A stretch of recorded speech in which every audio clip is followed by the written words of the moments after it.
a common thing to happen. You go vegan, you lose your power. Today I want to talk about some great and powerful white people. From physically powerful to politically powerful in the world. And from people like Vegetable Police all the way to the world stage. Someone you may have seen recently on the news but didn't really notice because she was in the background of that really important hearing that was going on last week. She was behind Judge Kavanaugh, and both the judge and the person in the background were both hired by another white and powerful person. That would be Donald Trump. And all these people have some interesting things in common, besides being white. And I have some amazing clips for you here. So I've been doing more research. Yeah, I've been doing that too. And I dug up some dirt. Yeah, I've been doing that too. The lie stops here. So we will start with Kasey Carnivore, the least of the powerful whites. Here he is playing an innocent board game, where you say the first thing that comes to your mind. And what was that? You gotta see this. You may not have seen this before. Munching the Halloween candy. Okay, things that are fast. N. Negroes. Now some people are not going to be satisfied with that clip, especially those racist people. So here's a clip I dug up that goes a little deeper into the mind of Kasey Carnivore. So I made a video saying that the Holocaust was more of a summer camp, and I've come to realize that black people control the world and they're trying to suppress whitey. So we're in a blackout. Like you, I once believed the mainstream story that black people were slaves. I didn't lose no power. The power's still there. It's even stronger than it ever was. In the dark. This brings us to last week's events that you saw all over the news. If you're not watching the news, you are missing some big historical things going on that will affect your life. If these sick people have their way, there's this crazy judge. I could say myself that when I first started finding out how much paper Judge Kavanaugh had on his record. Now, one of the main issues with this judge is reproductive rights. If they were to take those away, it would be clear how this would affect women. It could ruin their lives, being forced to give birth and raise a child. But for men, it's almost just as bad. No, you're legally obligated to pay for the raising of that kid, even if it's not yours. But that's a different story. But let's rewind here. Did you notice something strange in that clip I just showed you? And then forgot all about it, because I went on to talk about something else. Well, most people did forget about it, which reminds me of 9/11. On that day, watching those buildings fall, I noticed some strange things in the back of my mind, but it really never came to the forefront and had me questioning it until later. So in that clip, you probably noticed the woman, something strange about her. She is Zina Bash, who is Trump's immigration advisor. By the way, her husband, John Bash, is the Attorney General of Texas. He is one of the people in charge of putting children in cages. So let's do something that TV media will not do. Let's take a closer look at that clip.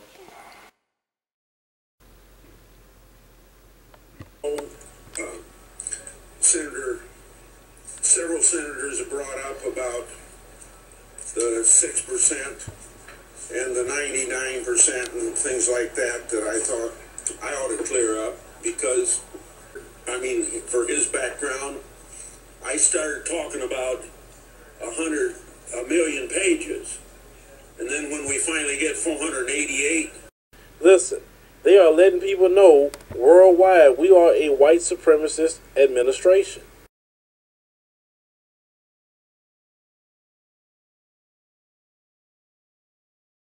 Why do you think white supremacists love this man so much? Now, there's a lot of people that are calling us conspiracy theorists, and that we're making stuff up. We're just seeing stuff or making stuff out of it when it's not a big deal. She's just resting her hand in a strange way. That's perfectly normal. Yeah, there's some jerk on YouTube that said that. Well, that was Tuesday. Then came Wednesday, another day at the hearing, and Zina does something that changes the whole story. But before I show you that, I want to talk about just that clip we saw. When I showed this clip to two people separately, one person said, even before the camera zoomed in on her hand, the person I was showing it to said, she's holding her hand in a strange way there. And I was just blown away. You got it. That added some validity. And then I showed it to the second person, who actually guessed, before I showed the clip, I was saying, there was some woman behind Judge Kavanaugh, and I got a clip for you. And she said, what's she doing? Using hand signs like they did at the convention when they nominated Trump? Oh, again, we're just seeing stuff. You know. Now, it's perfectly normal to hold your hand like that. So now here is video footage of what she did the next day.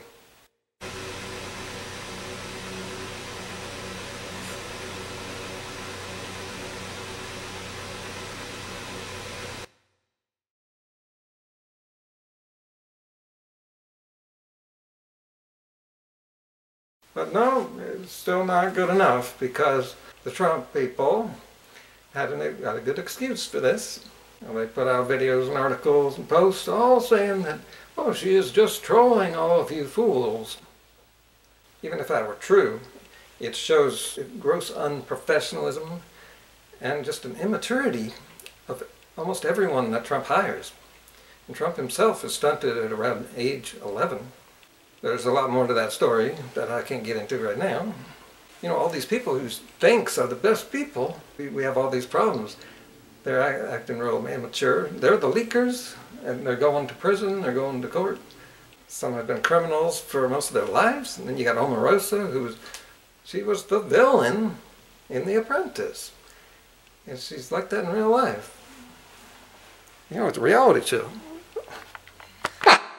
And to be fair, I went and found the original footage where it's not slowed down and it shows more of what's going on. It looked like she was talking to someone on her iPhone and then saying okay to the person who I guess was watching the hearing. She was doing that to the camera. I'm going to go out on a limb here and say it's quite possible, and it is possible, that she wasn't talking to anybody and she wasn't reading any text on any iPhone, so that Republicans could say that she was just giving an okay sign to someone she was having texts with. And this is a good cover to get away with what she's doing. But what is she doing? You have Republicans who are being completely disingenuous, which is what they have to do to win elections. They are saying that this OK symbol, as a racist symbol, is just a hoax, and that it's not really used as a racist symbol. Well, this is a half-truth. We know about half-truths in the diet industry. The half that they tell you is that this started out as a hoax, someone trying to trick white power people. But the other half of the truth they don't tell you is that these people were tricked. Then they started using this sign. This started a year ago. And look at here, you can find... And here's a video. The OK hand sign is racist. Now, even though this person is being sarcastic, saying that we're idiots for being open-minded and suspicious, this video is from a year ago, which shows they are lying that this is some made-up thing that we made up 3 days ago. Duh! He even looks racist. Oh. And so this has been going on as a symbol. You can marginalize this kind of thing if you isolate it. But let's look at the bigger picture. This is actually a trend in the Trump administration. This guy is doing the exact same thing in the White House. So that's not a one-off for the Trump presidency and the people he have around him. But what about the big man himself? Big Whitey, Mr. Power Broker. He doesn't go around going like this. No, but he's just a little more subtle with it. I don't want to go. They were trying to give me hit the first ball. I don't want to hit anything. Although I'd like to be nice in uniform. You know, if they ever put my name on, I want a gorgeous wall. Although I'd like to be nice in uniform. You know, if they ever put my name on, I want a gorgeous wall.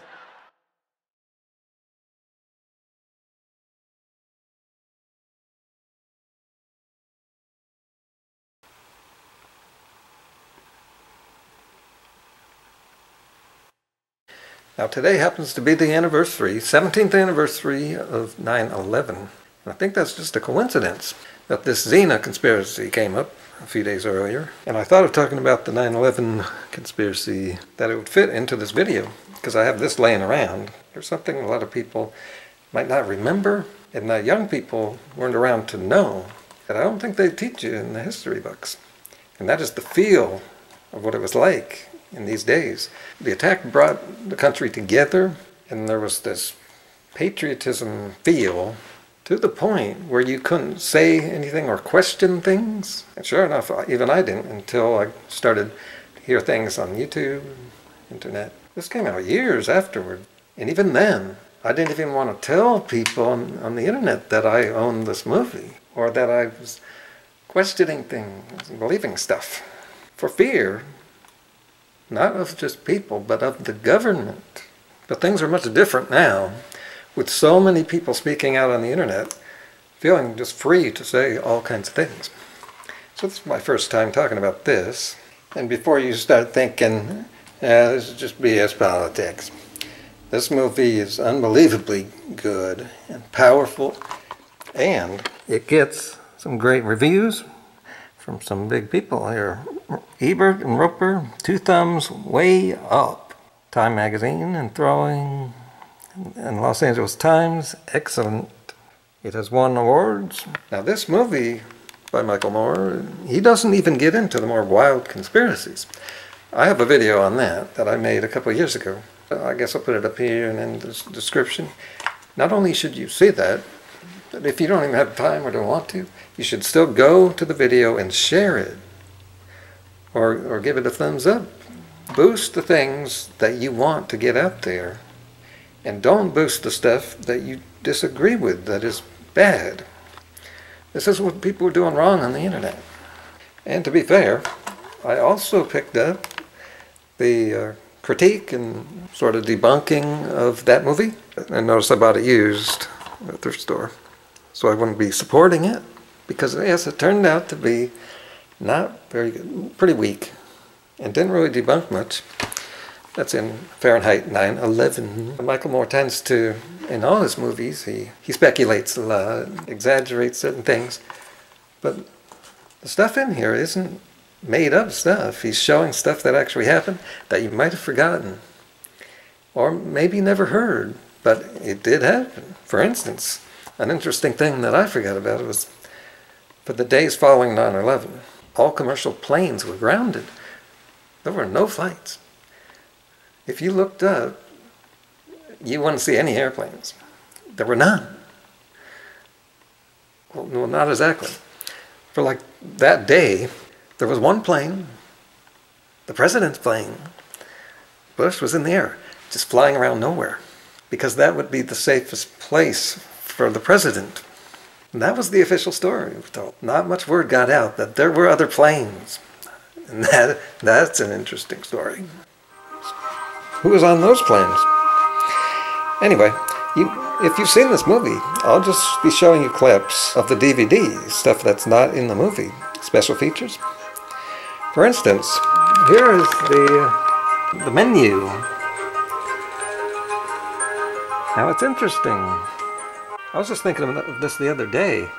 It's amazing that we have on camera the president being told of something really big that happened. How often does that happen? There it is. To get it on camera.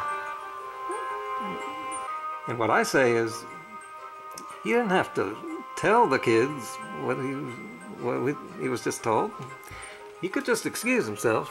And I know I'd want to get up and not just sit there. I'd have some questions about the 1 or 2 lines that was just whispered in my ear. But it's like he already knows. And he's not thinking, we're in trouble. He's thinking, I'm in trouble. And of course, Michael Moore likes to have fun in his movies.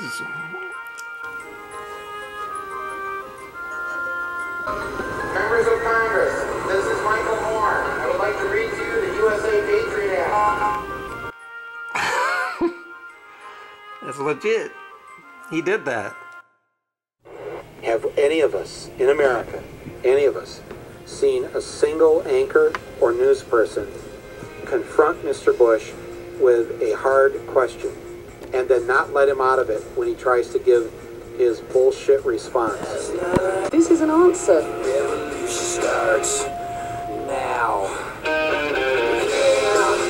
Revolution starts now in your backyard, in your own hometown. I was very disappointed they put an R rating on this movie. They should put an R rating on the war. What we've decided to do here at the Grand Lake is to not enforce the R rating, because after seeing the film, it became very clear to me that the R rating was politically motivated and absolutely uncalled for. I think this is a film that all young people should see. It's an important movie, and their future is at stake. I was so astounded by what I saw. I mean, there was so much, and it was like, oh my gosh, this really happened? And I mean, it really brings you down to earth and lets you know what's really going on. And it really makes you want to just hurry up and turn 18 so you can get down to them registration booths and go ahead and change how things are. I recommend this movie to all Americans. And they say this movie isn't a very patriotic movie because it is against they say it's against the president. But really, it's more patriotic. That's what I was talking about with the patriotism. Oh, you shouldn't be making the president look bad at these times. But here in this movie, you really see what's really going on in the White House and what is really happening to America. People coming out of here feel empowered. They don't feel... He's reminding everybody that the citizens of America own this country, not the politicians. They're supposed to represent us. This documentary is telling the truth regarding a lot of issues where the truth has been suppressed for the last 3 years.